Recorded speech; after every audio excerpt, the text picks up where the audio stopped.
Abampanga murakomeye, murakoze cyane kutwakira. Nanjye nitwa Delphine Dusabimana, azanye n'umuvandimwe mu butumwa bwa diyoseze.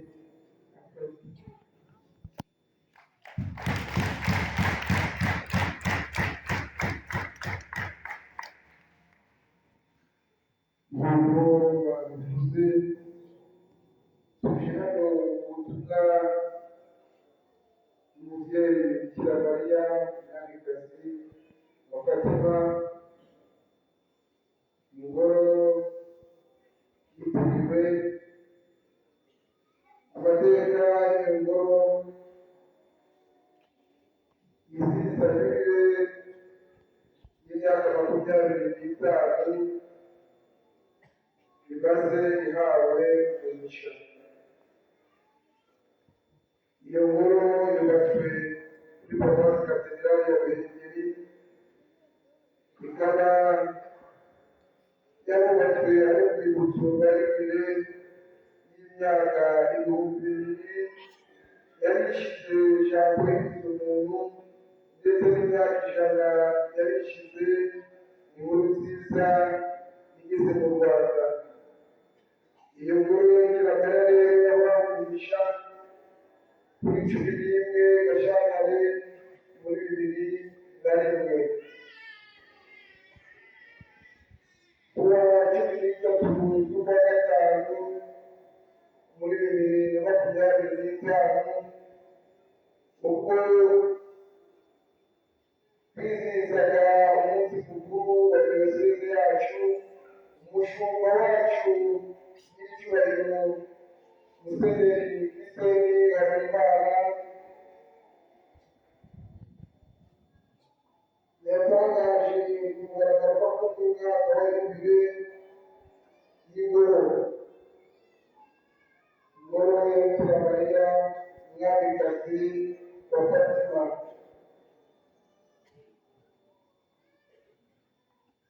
Kuri 11 z'ukwa kabiri muri uyu mwaka wa 2026, kubera ko ingoro yahawe umugisha kuri 11 z'ukwa kabiri 2021, hazaba huzwe imyaka 25. Iyo yubile ikazagaragazwa ku mugaragaro kuwa 13 z'ukwa gatanu 2026, umunsi mukuru wa Bikira Mariya Mwamikazi wa Fatima, ukaba ari uwa diyoseze yacu ya Ruhengeri.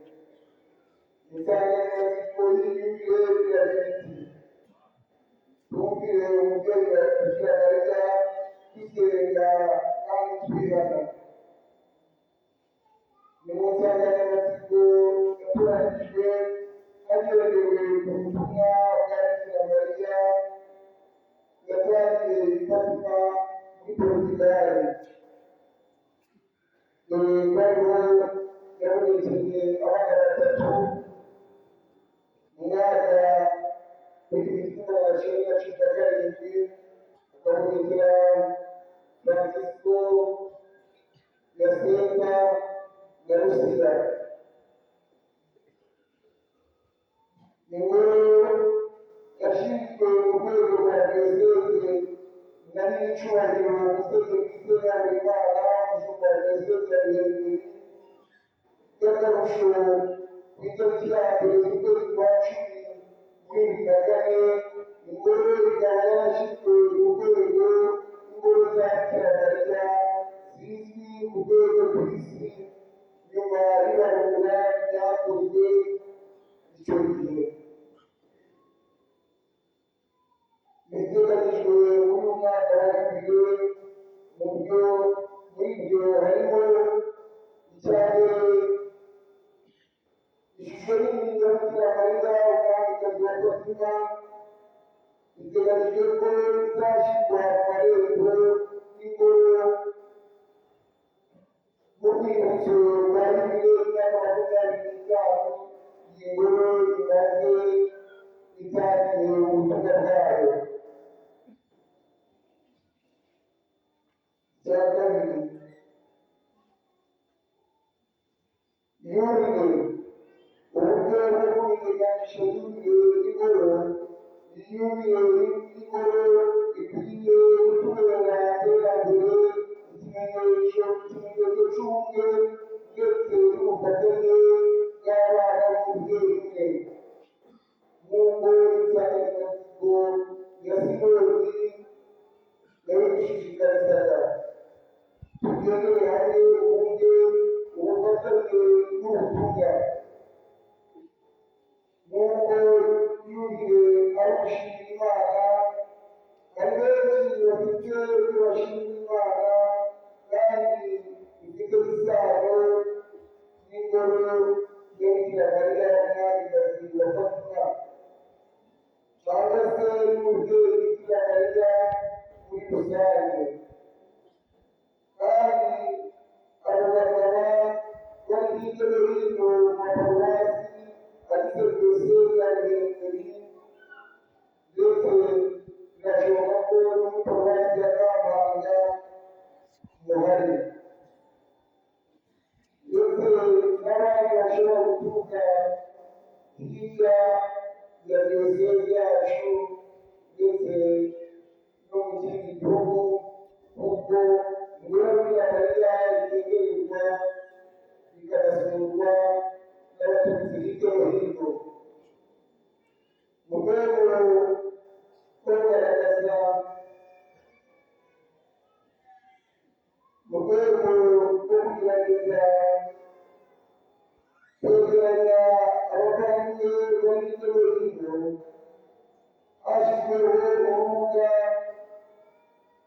rwa WhatsApp inshuti z'ingoro ya Bikira Mariya umwamikazi wa Fatima bashyizeho kugira ngo abana ba diyoseze bahuriyeho barusheho kumenyana kandi bakomeze kuganira ku cyatuma imyumvire itegurwa neza.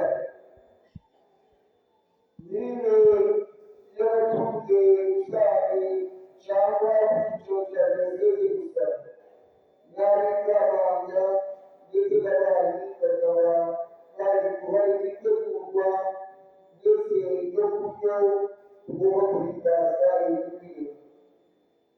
Urubuga kandi rukazakomeza kuduhuza na nyuma ya myumvire.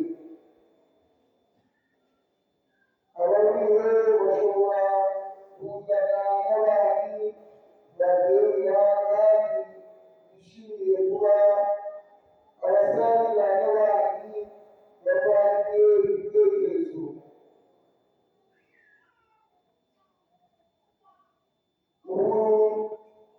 Ubunararibonye yatewe n'impano buri wese yahawe n'Imana, bityo rero n'ababifuza kujya kuri urwo rubuga rwo Kampanga nabo bahawe ikaze kugira ngo imyumvire imenyekane muri paruwasi yose igize diyoseze ya Ruhengeri. Hifuzwe ko ku bufatanye bw'abapadiri bakuru ba paruwasi zigize diyoseze yacu n'abari muri komisiyo habaho gusobanurira abakirisitu bo mu paruwasi yose uburyo imyumvire yazahimbazwa mu bufatanye bwa twese. Ariyo mpamvu mubona twaje hano i Kampanga kugira ngo dushobore kubagezaho iyo myiteguro yayobowe. Dore uburyo imyumvire izahimbazwa. Ku wa karindwi z'ukwa kabiri 2026 igitaramo cy'umubyeyi Bikira Mariya ku ngoro ya Bikira Mariya niyo kizabera. Itariki ya 11 z'ukwa kabiri umunsi nyirizina wa myumvire bazabageza isaha imwe ku ngoro. Bivuze ko iyo tariki hariho icyubahiro cy'Umwepiskopi yahaye ingoro umugisha. Kuri 13 z'ukwa gatanu imyaka tuzahimbaza yubile ku mugaragaro mu munsi mukuru ngarukamwaka wa diyoseze. Ni nawo munsi wo guha umugisha urwibutso rw'imyumvire ibikwiye n'uburere bikwiye kwitabwaho. Guhimbaza yubile bisaba kwitanga ndetse n'ubushobozi bw'ibyo. Mbere na mbere dukwiye kumva ko turi abana bagiye guhimbaza umunsi mukuru w'umubyeyi wacu. Buri wese akwiriye kumva ko uwo munsi mukuru ufitiye akamaro kandi nawe afite uruhare mu kugira ngo umunsi mukuru ugere neza. Hari ibiteganyijwe kuzakorwa n'amafaranga, bityo ingengo y'imari y'agateganyo iteganyijwe igeze kuri miliyoni 18 z'amafaranga y'u Rwanda. Ariko muri iyo mafaranga yose ishusho ya Bikira Mariya umwamikazi wa Fatima izashyirwa mu marembo y'ingoro hamwe n'igitereko cyayo bikaba byihariye agera kuri miliyoni 14. Andi mafaranga akaba azakoreshwa mu gutegura ibindi bizakorwa, ibitaramo n'ibindi bikenewe aho ku ngoro. Bateganyije ko bifuza gutera inkunga ingoro ya Bikira Mariya, akaba yakoresha ikoranabuhanga. Hari inkono yateganyijwe wenda kuko bahita bahandika ni akanyenyeri 182, akanyenyeri 8, akanyenyeri 1, akanyenyeri 16, akanyenyeri 44, ni akanyenyeri 82,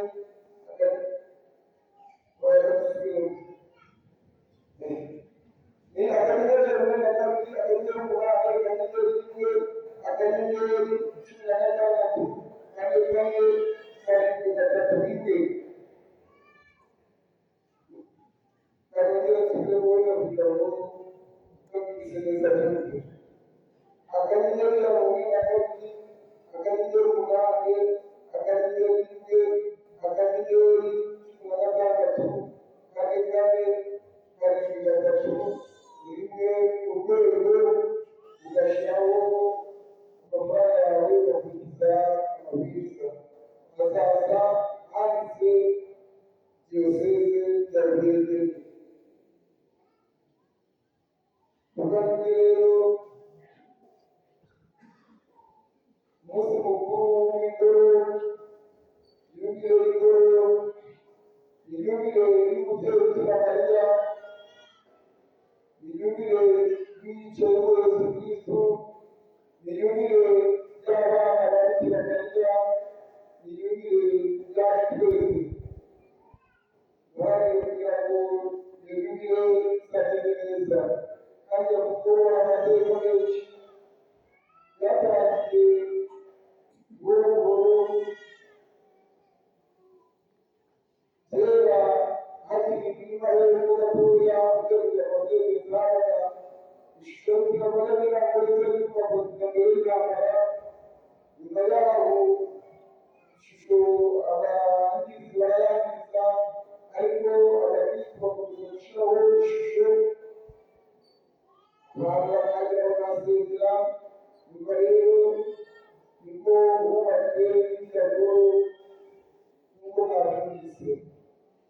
Ni igikorwa cya Bikira Mariya yashatse ko kuri diyoseze yacu hamubakirwa ingoro yitwa Bikira Mariya n'Umwamikazi wa Fatima. Mbere y'uko dusoza, reka n'umuvandimwe twazanye agira icyo yongeraho. Murakoze cyane muvandimwe. ese umugore murahazi yabivuze byose ariko twazanye ntabwo nanjye nagenda ntagize icyo mvuga umugore kampanga murahazi umugore abishyira muri mwamikazi wa gatima wasanga wenda turimo tubivuga abantu bakibaza naho hantu nk'ahariho ariko benshi mushubije ko muhazi ni byiza cyane kuko muhazi rero kugira ngo ibyiza tuhavoma ni byinshi ibyiza tuhavoma ni byinshi yewe mu buhamya bwabo ubu abo mu yandi madini basigaye baturusha no kubuta byaba bibabaje rero ibyiza byabo abantu baturushije kubivuga ubu aka kanya duhagurutse tukajya mu bayisilamu tukabagezaho ubukangurambaga ubanza bafatiye mbere hari umuyisilamu wavuga ati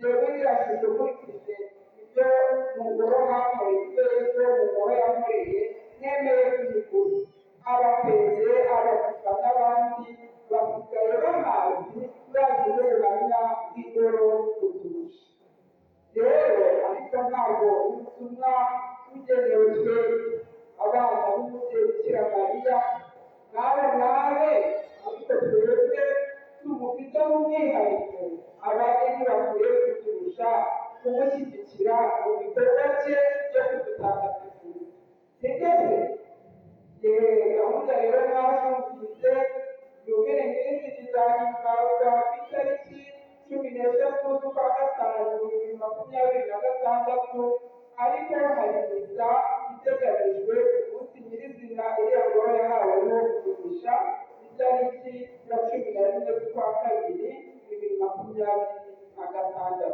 uzitabira se hari n'igitaramo itariki ya kabiri z'ukwa kabiri 2026 ate turahari amanga amazi ari kure cyane bigatuma mukatwirukanka tukugaragaza mbere muri katedrali rero hari ugushyigikira mama hari no kuza kubana nawe kuko buriya ufite umuntu akagutwerera ariko ntaze cyangwa izo nzoga zakuryoheye uri kuzinywa wenyine turasaba gufasha mama gutwerera mama muri iriya yubire ariko no kuzaza kubishagara muri iyo myiteguro yose kuko twari bagejejeho rero kiriya kimenyetso twacyumvise cya yubire y'ingoro gitwaye kayabo ka miliyoni 13 ibihangano birahenda cyane abanyabugeni buriya bazi agaciro kabyo buri wese n'uruhare rwe akurikije icyiza akesha umubyeyi bikira mariya ibyo tubona hariya buri wese uwahageze afite ubuhamya utarahagera nawe turamurarikira kuhagera azabana bana bundi bagira uburyo abo mu mahanga hirya no hino baturusha kuza kubona ku cyiza by'iriya ngoro rero hano mu gace kera ushobora kubuza umubyeyi ukira muri ibyo yankoreye ni byinshi wenda kugeneye umutaro w'ibirayi ntazawutanga tukabimwerera nyuma y'umubyeyi ukira mariya kuri ruriya rwibutso rw'ingoro ariko ishusho nini izashyirwa mu karere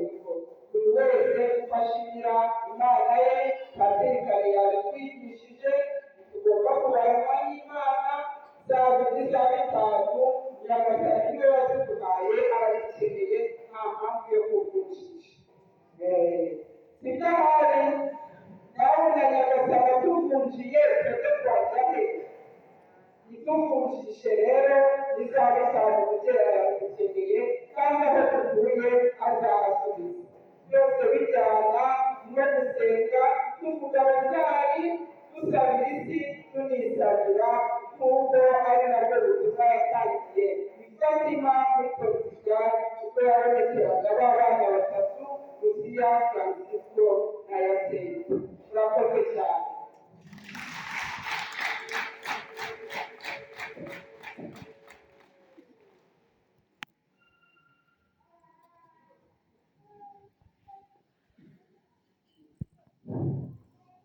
기회를